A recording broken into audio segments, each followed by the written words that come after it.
Well, with all the talk of Jayden Daniels possibly transferring to Missouri, it seems like the best time to take one more look at Brady Cook. So let's do that and also talk about the Tigers' final road game of the men's basketball season against South Carolina right now on Locked On Mizzou.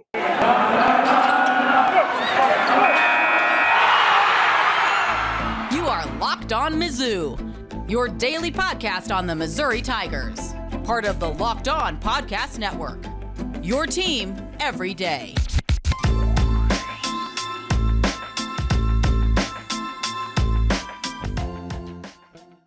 Hey, all you true sons and daughters, I'm John Miller, your Mizzou mafioso and the central scrutinizer of Missouri Tigers football and basketball. And today's episode is brought to you by Run Your Pool. March Madness is here, and Run Your Pool has a better way to create your bracket. RunYourPool.com, the premier sports pool hosting service.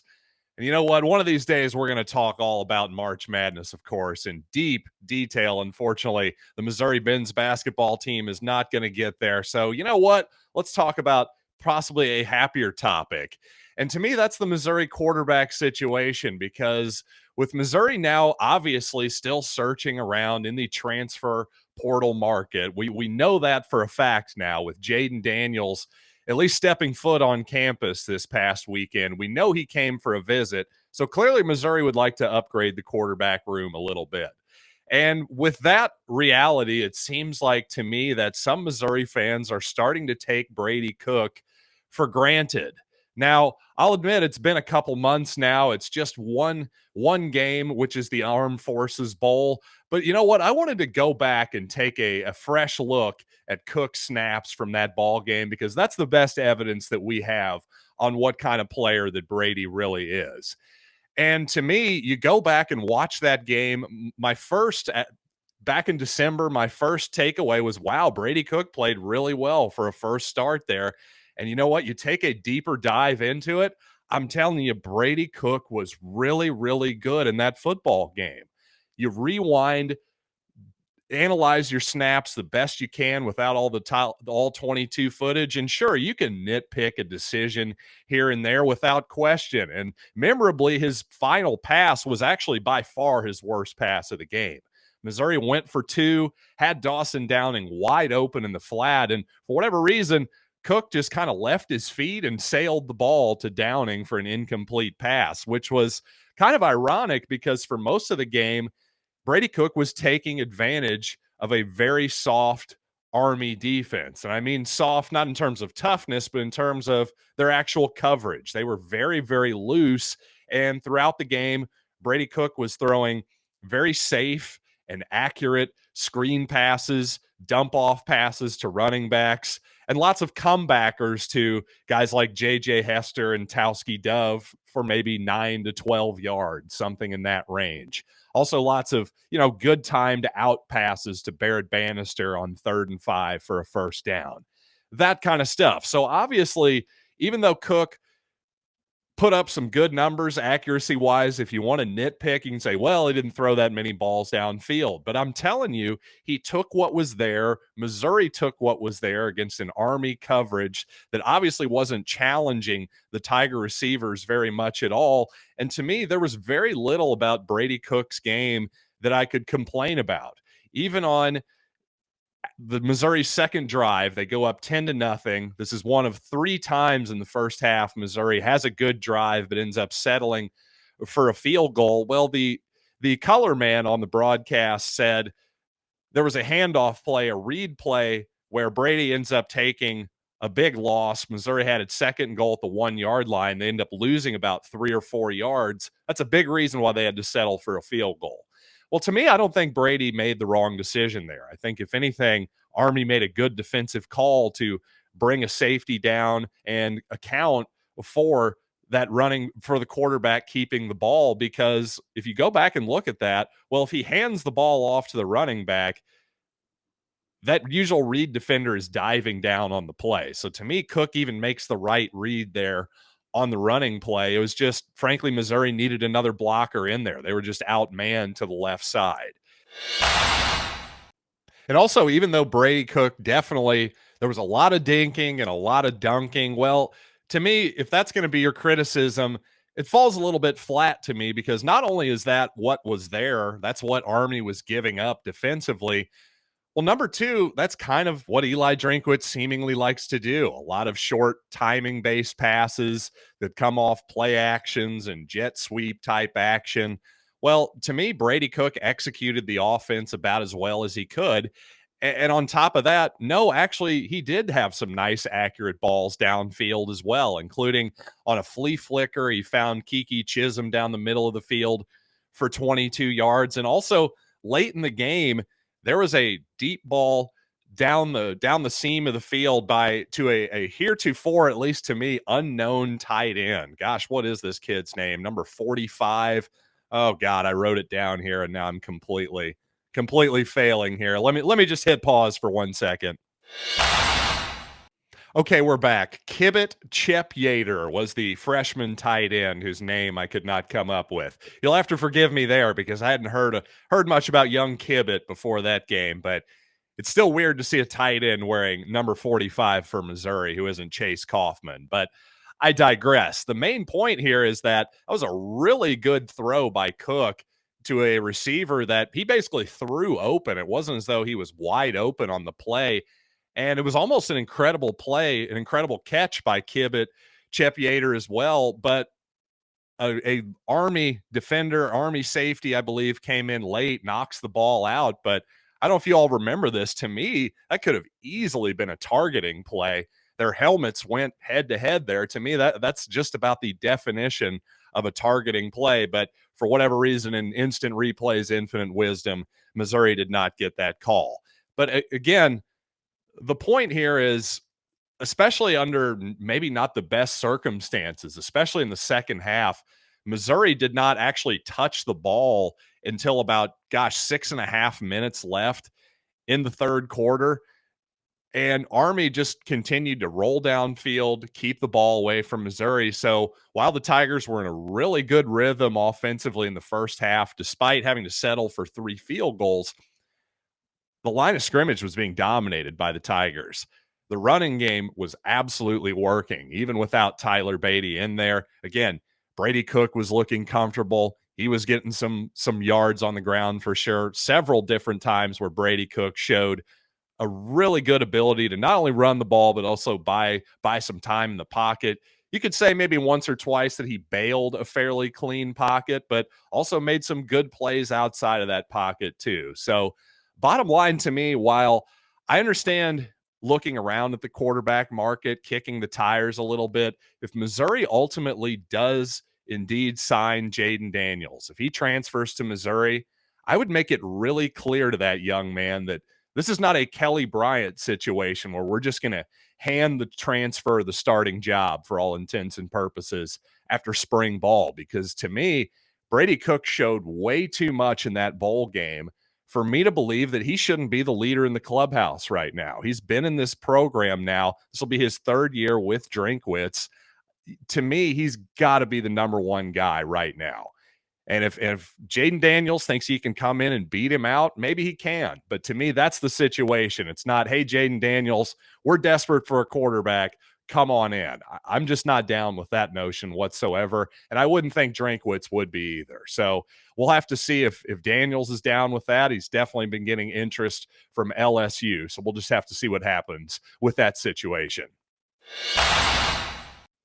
And coming up, we got to talk some Tiger basketball and also why SEC football fans might be the happiest they've ever been. But first, I got to tell you about Built Bar, which I got to be honest, as much as I am a huge believer in the keto diet and also in intermittent fasting, well, I got to cheat every once in a while. And my favorite cheat is the best tasting protein bar on the market. And that's Built Bar because it's covered in 100% real chocolate, unlike most of those protein bars, which frankly just don't cut it when it comes to taste. Well, not only are Built Bars covered in chocolate and delicious, they're also low calorie, low sugar, low carbs, and also high in protein. So you do get the best of both worlds. So go to built.com, use the promo code LOCKED15, and you will get 15% off your order. Once again, promo code LOCKED15 for 15% off at built.com. And thanks again for making Locked On Mizzou your first listen every day. Make sure to check out Locked On Bracket Breakdown March 14th right here on Locked On Mizzou podcast feed and on the YouTube channel. College basketball experts Chris Gordy, Andy Patton, and betting expert Lee Sterling give you in-depth breakdowns on every single matchup. I'll certainly be checking that one out. Unfortunately, though, of course, Missouri will not be among the field of 68 this year. There's no doubt about that, I'm afraid. But you know what? There is a lot of questions about what Missouri will look like next year. I think at this point, it seems like most people are assuming that this is going to be it for Cuonzo Martin, right? But regardless if Martin is back next year or not, this Missouri roster's got to look a little bit different. And I think one question you got to have is, will Javon Pickett come back next season? Because, well, on Saturday against Georgia, I'm sure he's going to go through the senior ceremony. He might get a jersey, all that good stuff. But unless he decides to opt out of that ceremony, I've got to assume this is probably it for Javon. But you know what? Regardless of who's the coach, I think Pickett is a solid college basketball player. But unfortunately, the problem is Javon Pickett, with his 23 career-high points last night, you don't really want to live in a world where he's taking 17 shots. Now, don't get me wrong, Pickett was good last night. He was efficient, made his free throws, made 2 out of 3 from downtown. I'm not complaining about his game. My point is Missouri needs to absolutely bring in at least one, if not two more pretty high-level guards in particular next year in order to make this team really work. Because at the very least, even though Javon Pickett and Kobe Brown can be, to me, really good college basketball players on a good NCAA tournament type of team, the problem is they're now asked to do too much. If Kobe Brown has to be your best player, well, we've seen that that's kind of a problem. And again, if Javon Pickett is now suddenly carrying even more of the offensive load than Kobe Brown, we can all see that that's a problem. But regardless, I would definitely take Pickett back next year without question if that's what he wanted to do. And it sounds like Cuonzo Martin would be willing to do that, unlike seemingly he was unwilling to do with Mark Smith last year, for instance. I'm not totally sure what the difference is there, to be brutally honest with you, but that's what Cuonzo's been saying recently. On the other hand, I could definitely see Javon as a guy who may not have certainly doesn't have an NBA future. I'm not even sure how much of a future he has as an overseas player, anything like that. He seems like the type of guy, though, again, a useful college player. I could definitely see him taking that 5th year and perhaps moving on to another program. And if he goes on to a place where he has a better shot to make the tournament again, well, good for him. I wouldn't blame him whatsoever, and there wouldn't be any hard feelings at all. But you know what? Frankly, again, to this idea that some of these guys are just miscast, unfortunately, it seems like Jerron Coleman, Boogie Coleman, it's just been a tough finish for him. It seems like his confidence is maybe getting a little bit sapped. Last night went 0 for 4, did not score in the game, also fouled out. Just a tough one for Boogie, obviously. Again, a guy who's completely miscast as a lead ball handler, but somebody, if he was just an off guard, just a off the ball option, a secondary ball handler, not somebody that you're worried about breaking the press or breaking the half court trap or getting you into your half court sets. To me, he's got a chance to be, again, a good college basketball player, but it can't be as a true point. It can't be as your lead number one ball handler, especially when there aren't a lot of other options as secondary ball handlers on this team either. By the way, in case you missed it, Lindenwood, of course, of St. Louis, the St. Louis area, that college, that university is now officially going to be a member of Division I basketball. In fact, Division I in all of Lindenwood sports, as a full member of the Ohio Valley Conference. So yet another Division I basketball team that might well be able to embarrass the Missouri Tigers. Oh, I'm sorry. Was that joke maybe a little too soon? Yeah, probably was. But let's be honest, we lost to UMKC this year. Missouri State and St. Louis are decidedly better than the Tigers this season. So Lindenwood, well, it's going to take them a while, but hopefully Missouri can just put all of this nightmare behind them, hire the right coach, and move on. And of course, if indeed Conzo Martin moves on, we'll have plenty for you on that coaching search when the time is right. But coming up, we're going to get to, again, SEC football fans. They might be the happiest they've ever been, believe it or not. Even though it just means more, apparently these people are feeling very content. I don't know. What is it? Is it the sweet tea? We'll find out coming up. But first, I want to tell you about another one of our fine sponsors, and that's the title sponsor of this show, and that's Run Your Pool. And with March Madness just a couple weeks away, that means you need to start thinking now about where you're running your brackets. Well, do you want the usual experience or do you want the best experience? Well, from our experience, it's runyourpool.com.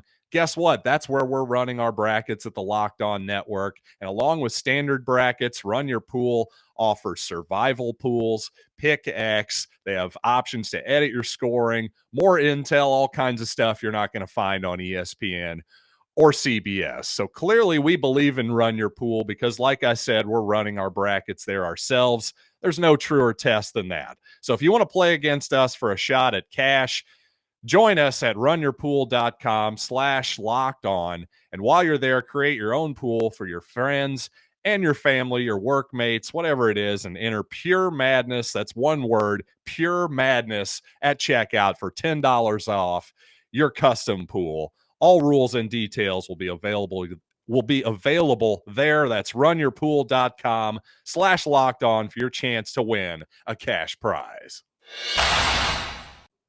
And by rockauto.com. And you know what? As I've said so many times, there's just a million different cars on the road these days, and they don't even all run on gas. Yes, you've got electric cars. So with all these different types of cars and parts, well, unfortunately, your local auto shop just can't serve absolutely everything you need at the click of a button. But guess who can? It's rockauto.com, because they have massive warehouses full of everything you could possibly need. And again, just their easy to navigate website. Find your make, find your model, find your year, and you'll find exactly what you need. Just hit up the search bar and you'll get options, various different price points for exactly the type of part you need, from tail lamps, motor oil, even a new carpet for your interior. Just go to rockauto.com to see all the parts available for your car, truck, and write Locked On in their How Did You Hear About Us box so they know we sent you. Amazing selection, reliably low prices, all the parts your car will ever need. rockauto.com. Recently, the folks over at The Athletic had an interesting survey, I thought, of 1,500 SEC fans, and these fans of various different teams throughout the conference, from each team throughout the conference. I thought it was very interesting that on their coach happiness, all of these fans were asked to rate how happy they were with their coach on a scale of 1 to 10, of course, 10 being the highest, and more than 85% of the respondents said that they were at an 8 or higher with their coach. And really only Auburn's Brian Harsin, he's the only guy who has a hot seat at this point. Every other coach right now, including at Vanderbilt, including at even Missouri, of course, you know, we're all pretty happy with our coaches, even though it just means more in this league. That's kind of a bit of a surprising result to me, that more teams aren't going, what the heck? Well, maybe that's because some of the more recent coaches they've got enough time. And, you know, I guess Shane Beamer's off to a solid start after 1 year at South Carolina. He's still in a bit of a honeymoon phase. But regardless, I thought that was interesting. But maybe even more interesting, if you look at the majority of SEC fans want expansion. So even though you might think, well, the SEC, the playoff has been pretty good for the Southeastern Conference, right? They never get left out. The Big 12, their champion has gotten left out. The Pac-12, their champion has gotten left out. But despite that fact, a vast majority of SEC fans, at least according to this survey, would like there to be an expansion of the college football playoff, although they are split just about 50-50 on whether that should be an 8-team playoff or a 12-team playoff. Now, another reason I found this interesting is because you might have missed this. Well, you probably didn't miss this, actually. It was big news, but at this point, we're going to have at least 4 more years of the 4-team playoff. Even though last offseason it really seemed like the momentum was all moving toward a 12-team playoff, and frankly, the SEC was on board. To me, that's the ironic part of this. Once again, you would think, well, the SEC gets at least 1, if not 2 teams in the playoff every year. Why would they want to expand this and potentially have to, I don't know, share more of a cut of the money or something like that? But again, ironically, the SEC was on board.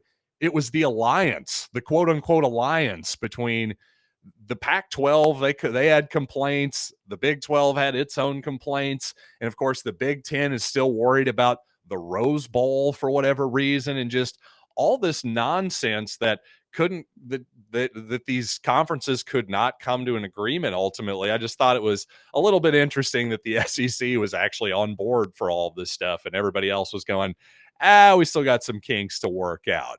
And then finally, just one more note on this survey, and we'll get out of here for the day. 90% of the 1,500 fans are okay with name, image, and likeness, even if they're uncomfortable with it in some way. So again, some people are just all aboard it, and some are okay with it, even if they're kind of a little bit weird on maybe the implementation or the current rules or something like that. But I just thought it was interesting to note that 90% of the fans, at least according to this survey, are okay with the players making name, image, and likeness money some way or another. Maybe there's obviously going to be more than that, fewer than that who want some maybe heavier regulations, some new type of rules. But to say 90% are okay with players making money, I don't think it would have been that 10 years ago. I promise you that. That just shows how far the public opinion has shifted on that particular topic, because I promise you 5-10 years ago, even, it wouldn't have been 90%. It might have been 50 at best, but 90, no way. I promise you that wasn't the case. But you know what? Here's something that is the case. I want to thank you all once again for making Locked On Mizzou your first listen. Now make your second listen Locked On NFL Draft. Locked On Chiefs Ryan Tracy and former NFL cornerback Eric Crocker bring the NFL to draft to life every day with insight and analysis on college football prospects and NFL front offices. Of course, it's free and available wherever you get your podcasts. So thanks again for joining me. I am John Miller, and this has been Locked on Mizzou.